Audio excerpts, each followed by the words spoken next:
ఏపీని మొంతా తుఫాను వెంటాడుతోంది. హుదుహుదును మించి అన్నట్లు దూసుకొస్తోంది. ఇక తుఫాను దెబ్బకు ఏపీలోని తీర ప్రాంతాలు అల్లకల్లోలంగా మారాయి. ఎప్పుడేం జరుగుతుందోనన్న టెన్షన్ నెలకొంది. ఇవాళ రాత్రికి మచిలీపట్నం విజయనగరం మధ్య కాకినాడ వద్ద తీరం దాటుతుందని భారత వాతావరణ శాఖ రాష్ట్ర విపత్తుల నిర్వహణ సంస్థ తెలిపాయి. ఇక తుఫాను తీరం దిశగా వచ్చే క్రమంలో గంటకు 60 నుంచి 70 కిలోమీటర్లు, తీరం దాటే సమయంలో గంటకు 90 నుంచి 100 లేదా 110 కిలోమీటర్ల వేగంతో గాలులు వీస్తాయి.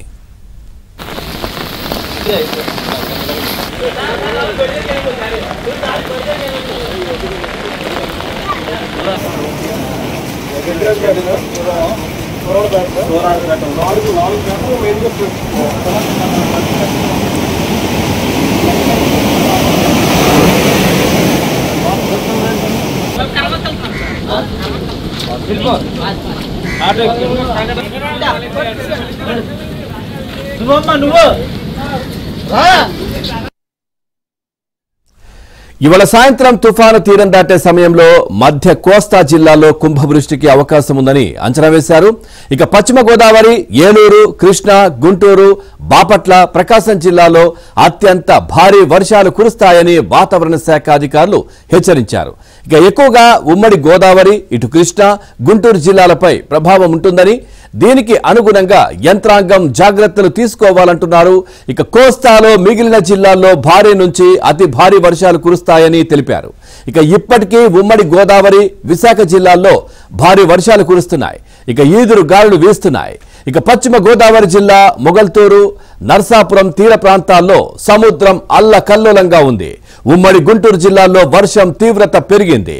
సూర్యలంక సముద్ర తీరం అల్లకల్లోలంగా మారింది.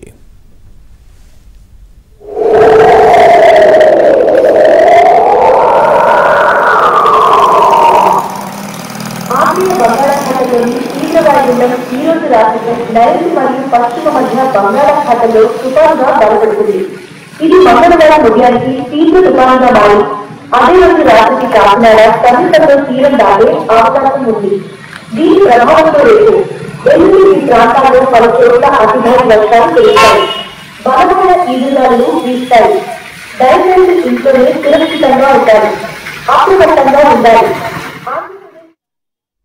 రైట్, హెచ్చరికలు మనం వింటున్నాం. సముద్రం ఏ విధంగా అల్లకల్లోలంగా మారిందో కూడా మనం చూస్తా ఉన్నాం. ఖచ్చితంగా ప్రజలు జాగ్రత్తగా ఉండాలి, ఇళ్లకే పరిమితం అవ్వాలి. ఒకవేళ ఏదైనా తీర ప్రాంతాల్లో పునరావాస కేంద్రాలు ఏర్పాటు చేస్తే గనక అధికారుల సూచన మేరకు ఖచ్చితంగా అక్కడికి వెళ్లి ఉండాల్సినటువంటి పరిస్థితి. ఎందుకంటే తీవ్రత ఎక్కువగా ఉండే అవకాశాలున్నాయి. తీవ్ర తుపాను 233 మండలాల్లోని 1419 గ్రామాలు, 44 మున్సిపాలిటీలో ప్రభావం చూపే అవకాశం ఉందని విపత్తుల నిర్వహణ సంస్థ అంచనా కూడా వేసింది. ఆయా ప్రాంతాల్లో 2194 పునరావాస శిబిరాలు కూడా సిద్ధంగా ఉండగా అవసరమైన ప్రాంతాల వారిని అక్కడికి తరలించడానికి కూడా జిల్లాల యంత్రాంగం చర్యలు చేపట్టింది.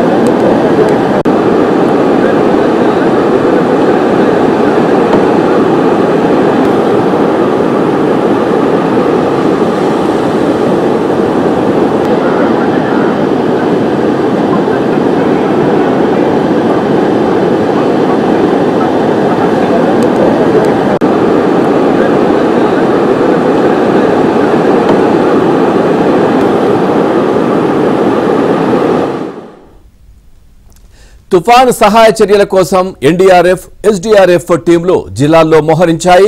నెల్లూరు, మచిలీపట్నం, భీమవరం, పిఠాపురం, తాళ్లరేవు, అమలాపురం, శ్రీకాకుళంలో 30 మంది సభ్యులతోనూ, అనకాపల్లిలో 35 మందితో ఒక్కో ఎన్డీఆర్ఎఫ్ టీం సిద్ధంగా ఉండగా ఇటు విశాఖలో 60 మందితో 2 బృందాలు, కృష్ణా జిల్లా కొండపావులూరులో ఈ 10వ బెటాలియన్లో 90 మందితో 3 బృందాలు కూడా రిజర్వ్లో ఉన్నాయి.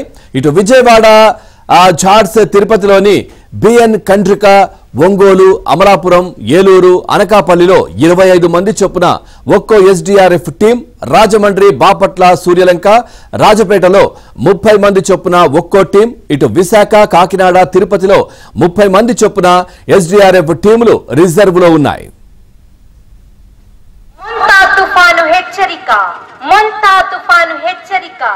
మొంతా తుఫాను 28వ తేదీన కాకినాడ సమీపంలో తీరం దాటే అవకాశం ఉంది.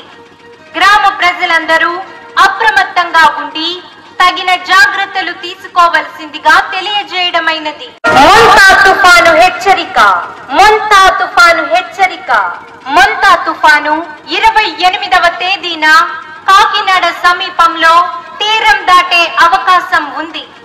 గ్రామ ప్రజలందరూ అప్రమత్తంగా ఉండి తగిన జాగ్రత్తలు తీసుకోవాల్సిందిగా తెలియజేయడమైనది. మొంతా తుఫాను హెచ్చరిక.